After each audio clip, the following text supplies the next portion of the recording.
A few years ago, I started paying closer attention to where money was actually leaving my life. Not the obvious places, not the dramatic places, not the mistakes people confess with a laugh after they have already corrected them and want credit for having learned a lesson. I mean the respectable places, the purchases that looked normal, the habits that felt harmless, the choices society had already approved so thoroughly that almost nobody around me thought to question them anymore.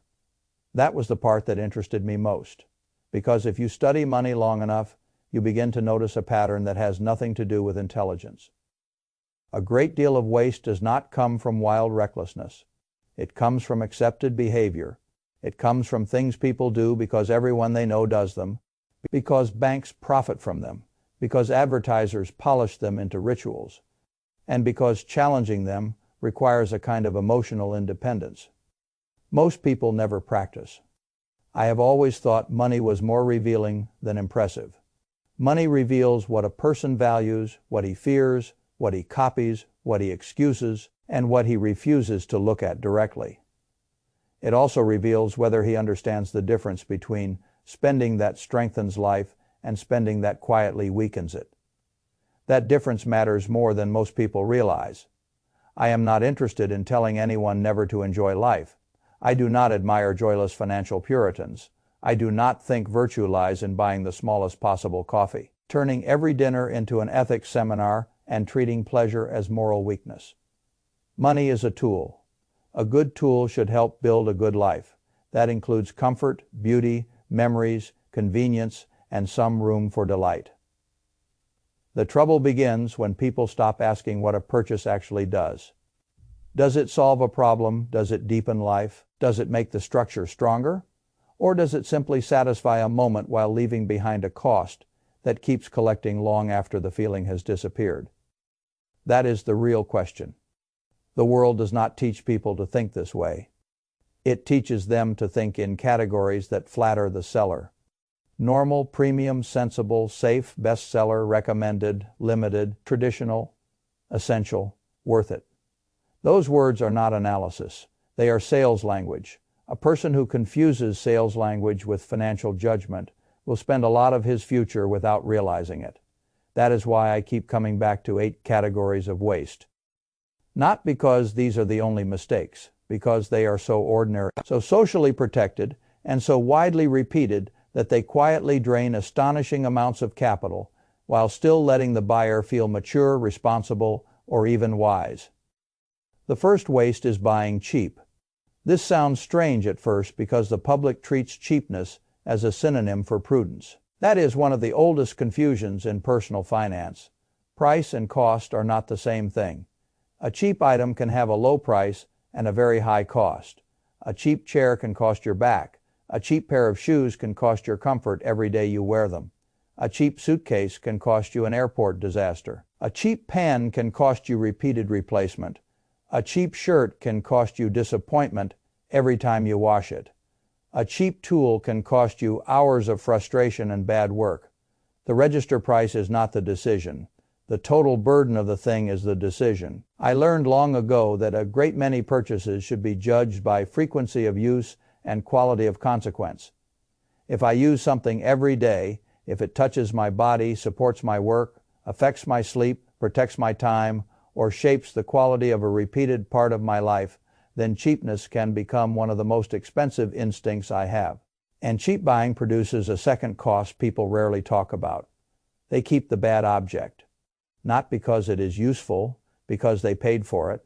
This is the sunk cost fallacy living in the kitchen drawer, the overstuffed closet, the garage shelf, the bathroom cabinet, the app subscriptions on your phone, and in many cases the psychological texture of a whole household. A person buys something weak. He realizes fairly quickly it was weak. But instead of treating the money as gone and moving on clearly, he keeps the thing because throwing it away feels like admitting defeat. So now he has lost the money and kept the clutter. This is a remarkable form of self-deception. The item is no longer useful. The capital is already gone. The only question left is whether the object deserves more of your space and attention. Usually it does not. A house full of low-quality leftovers is not merely a design problem. It is evidence of a decision style. It says the buyer keeps poor choices around long after they have stopped helping him. I prefer cleaner endings than that. The better question before buying is usually simple. And does it solve a real problem or only flatter a passing impulse? If the answer to the second question is no, then the cheapest version is still too expensive because the correct purchase was nothing at all. That is a lesson many adults never really learn. The second waste is buying more house than your life requires. This one has ruined more financial flexibility than almost any other because it arrives wearing the costume of responsibility. People do not usually buy a larger house by thinking, I would like to weaken my future freedom dramatically. They buy it because the lender approved more, because the children might need more space someday, because the schools are supposed to be better, because the kitchen feels grown up, because the guests will be more comfortable, because the neighborhood signals something flattering, because the extra room, the bigger yard, the cleaner street name, the more expensive postal code all feel like evidence that the years of work are finally amounting to something visible. That is why it is dangerous. It feels like success. What it often becomes is fixed. Cost inflation dressed in granite countertops. The mortgage is only the first bill.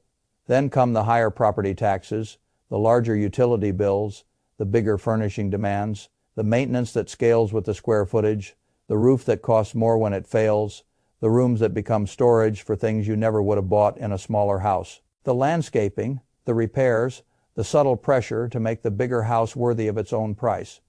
A bigger home does not add one larger monthly number to your life. It creates a new ecosystem of spending. That ecosystem is what people underestimate. The house rarely destroys them in one dramatic blow. It simply absorbs margin. It turns what could have been investing money into carrying cost. It turns raises into upkeep. It turns future choice into present permanence. I have never admired the maximum amount a bank thinks you can tolerate. A bank's definition of affordable is not the same as mine. The bank asks whether you can likely keep paying. I ask whether the structure leaves enough room for investing, reserves, breathing space, career flexibility, mistakes, joy, and the ability to sleep well when life stops being polite. Those are very different standards. A smaller house than the one you can technically afford is often a much larger life in disguise. It gives you back margin. Margin is one of the most underrated forms of wealth in the world. Margin lets you invest through bad years. Margin lets you leave bad jobs. Margin lets you withstand surprise bills without humiliation. Margin lets you make career choices that are strategic instead of desperate. Margin lets you age with more calm. People trade all of that away for an extra room they rarely use and a monthly payment they tell themselves is manageable because the lender smiled. That is not my idea of success. The third waste is upgrading your phone every year or two as though the device were part of your identity instead of a tool. This mistake is easy to underestimate because the payments are often softened into something that barely feels like a decision. $40 here. Trade. In credit there. A contract extension somewhere else. A premium device suddenly becomes a monthly murmur instead of a large capital choice. That murmur can continue for a decade. And because the product category moves fast, the buyer starts thinking in replacement cycles instead of utility cycles. That is how the trap works. The new phone appears with a better camera, a slightly faster chip, a brighter screen, one or two features you will use for a month, and a whole culture around the idea that staying current is a form of competence. It is not a phone as a tool. If the tool still performs the functions you need, replacing it because your attention span has become addicted to novelty is not rational consumption. It is a subscription to self-distraction. I like replacing broken tools. I like upgrading productive tools when the output clearly improves. If a computer materially improves a creator's workflow, or if a particular device saves a meaningful amount of time every single day, then by all means evaluate that properly. But most annual or biannual phone upgrading is not about productivity. It is about reset. The buyer wants the feeling of newness. He wants the tiny social reassurance of not appearing behind. He wants the aesthetic pleasure of a pristine object. Fine, let him say so. Honestly, what I object to is pretending this is technological necessity. 8-year-old phone that still calls, photographs, pays, maps, texts, and runs your life perfectly well is not a broken financial instrument. It is simply no longer exciting. That is not the same thing. Over 10 years, repeated phone upgrading can silently consume several $1,000s. Add accessories, device insurance, higher tier plans, and the other little satellites that start orbiting premium electronics, and the total gets even more ridiculous. Then the same person says he cannot seem to find money to invest consistently. Money was there. Identity got there first. The fourth waste is buying diamonds under social scripts that were engineered far more by marketing than by nature, morality, or timeless human truth. This one fascinates me because it shows how easily price can be fused to virtue. A diamond ring should cost 1 month of salary, then perhaps more, then perhaps even more again. A certain size means seriousness. A certain cost means devotion. A certain stone means you did not cut corners on love. That is one of the great commercial achievements of modern history, because once price gets fused to sincerity, people stop evaluating the underlying proposition. I have no quarrel with beautiful gifts. I have no quarrel with meaningful symbols. I do have a quarrel with paying myth prices for something because you inherited a script rather than made a choice. When lab-grown diamonds began collapsing the visual distinction while crushing the price, the whole performance became much harder to defend. Honestly, if the emotional meaning is the point and the visual reality remains, then what exactly was the extra money buying? Usually the answer is status theater. That may still matter to some people. Fine. Let them buy status theater if they wish. But let them stop pretending it is something more sacred than that. Retail diamond markets also reveal how badly many people understand value retention. The ring can be lovely. The retail markup can still be immense. The resale reality can still be harsh. None of that means the purchase is automatically wrong. It means the purchase should be conscious. There is a world of difference between saying, I know exactly what this is, I value it, and I accept the trade, and saying, everyone says this is what love looks like. So I suppose I must comply. I have no interest in costly compliance. A ring can be elegant, deeply personal, memorable, and lasting without functioning as a triumph of an industry's pricing mythology. The fifth waste is luxury consumption reclassified as investment, because the buyer does not want to admit he simply wants the thing.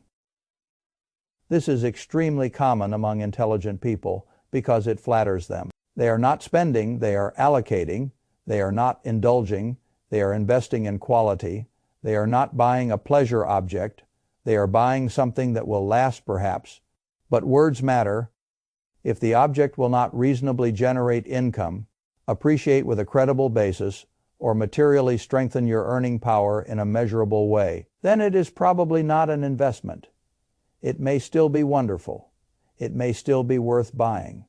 It may still make your office more comfortable, your day more enjoyable, or your life more beautiful. That is enough. The problem begins when you need the language of investing to give yourself permission.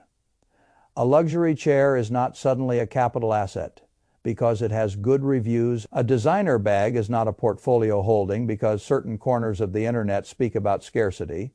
A high-end jacket is not a hedge against inflation simply because it will age nicely and hold its shape. A watch can be a collectible in some cases. Yes, it can also be just an expensive object many people talk themselves into by borrowing the vocabulary of assets. This is where confirmation bias does some of its finest work. Once the buyer wants the object, the mind begins hiring evidence. Articles about craftsmanship become more persuasive. Customer reviews about durability suddenly feel like economic analysis. The downside gets softened. The excitement becomes judgment. I would rather see a person simply say, I like this, I can afford it, and I choose it knowingly. That is honest. What I do not admire is deception aimed inward. If you confuse your pleasure budget with your investment budget, you will not merely make the wrong purchase once. You will weaken your whole category system. And once categories go soft, budgets follow. The sixth waste is the extended warranty sold at the exact moment your resistance is lowest. This is one of retail's finest little profit engines because it arrives after you already said yes. The purchase decision is over. Your mind is busy imagining ownership. Then a second decision appears in a tone carefully designed to sound prudent. Would you like to protect your purchase? The monthly amount seems small. The risk seems easy to exaggerate. The psychology is elegant. If something goes wrong, you will feel foolish for not buying the extra coverage. If nothing goes wrong, you probably will not even remember the warranty charge clearly enough to resent it. That asymmetry is exactly why the sellers love it. The product is highly profitable because most people will never use it. Many items are already covered by the manufacturer. Some are covered by retailer policy. Some receive extended warranty protection through the credit card used to buy them. Meanwhile, the store gets paid to sell you emotional insurance you probably did not need. I prefer a simpler arrangement. Know the existing protections. Use strong payment methods when appropriate. And maintain a modest repair reserve. A household that can absorb ordinary repairs does not need to rent reassurance at every checkout counter. It needs actual resilience. Not repeated, tiny fear purchases. That is a much better long-term position. The seventh waste is the modern wedding that begins as a meaningful gathering and ends as a professionally managed capital event. Let me be fair here because I do not think weddings are automatically wasteful. Far from it. A wedding can be one of the rare days in life when everyone who matters is in the same place for something worth honoring. That has value. That value is not imaginary. What becomes wasteful is the way a genuine event gets absorbed into an industry whose job is to expand the spending perimeter without limit. You visit a venue. It is beautiful. There is light in the right places. The walls look like certainty. Someone hands you sparkling wine and a brochure. If the price is too high, you leave. If it is just barely manageable, something much more dangerous can happen. You adapt emotionally. Now the venue is the baseline. Everything else must rise to match it. Dress, suit, photography, flowers, music, drinks, late, night food, hair, decor, transportation, guest experiences, hidden venue fees for things that once sounded included in the human imagination. Every line can be defended alone. That is why the final bill shocks people. They never truly approved the total. They approved an expanding cloud of individually tolerable decisions. Social pressure amplifies the whole thing. Family expectations, friends' weddings, internet images. The belief that because this is a once-in-a-lifetime event, ordinary budget discipline should be gently suspended. I do not agree. A once-in-a-lifetime event is not improved by damaging the first years of the life it is supposed to celebrate. If a couple borrows significantly to stage the day, the structure has gone wrong. A good wedding budget should begin with the number the couple can truly afford and then force clarity about what matters most. The room may matter, or the food, or the pictures, or the ceremony, or the intimacy, or simply having the right people present. Good, spend there. But do not let every optional feature enter under the banner of memory. Memory does not require financial carelessness. The eighth waste is the pile of streaming, subscriptions, and digital services that survive not because they are deeply used, but because inertia is profitable. This is the modern household's favorite leak because it is too small to alarm and too constant to ignore. One platform for a show, another for sports. One because the children asked, one because a free trial quietly converted. Then music, extra cloud storage, premium tools, forgotten apps. Software you meant to use seriously, and the rest of the digital rent economy accumulate like barnacles. No single line is fatal. That is the genius. The stack matters while the individual charges remain almost socially invisible. A streaming service can absolutely be worth paying for if you actually use it. I am not hostile to leisure. I am hostile to paying recurring money for the fantasy of access rather than actual use. A person says, I like having options. Fine. How many options do you actually use? Would you buy this again today if it were not already active? How many hours did you meaningfully use this service last month? If the answer is weak, the service is not supporting your life. It is billing your inattention. Inattention monetized, I do not think every unnecessary service must be eliminated with militant enthusiasm. I do think every recurring charge should periodically be forced to re-earn its place. Otherwise, the stack grows while the memory of the original decision fades. Now let me step back from the list, because the list itself is not the deepest lesson. The deepest lesson is that most financial waste is not dramatic. It is culturally padded. It is repeated. It is normalized. It survives because each individual part seems too minor or too respectable to question. A cheap object here, a larger house there, a phone cycle nobody challenged, a diamond script inherited without examination, a luxury purchase promoted to investment status by self-serving language, a warranty sold through anxiety, a wedding inflated by social gravity, a subscription cloud built from digital dust. That is how money leaves, quietly, respectably, persistently. Then a decade passes and the person says, I earned decent money, I worked hard, why does the structure still feel tight? Very often this is why. Not because he failed spectacularly, because he surrendered repeatedly to unexamined normality. I do not want people to become suspicious of every purchase. I want them to become conscious. Conscious spending is not about always buying less. It is about knowing what the thing is, what it costs in total, what role it serves, and what future claim it makes on your life. You want the beautiful thing? Fine, call it beautiful. You want the good wedding? Fine, build it honestly. You want the bigger house? Fine, admit you are buying a structure, not just a monthly payment. You want the premium tool? Fine, determine whether it is a real productivity asset or simply a prettier appetite. The point is not austerity.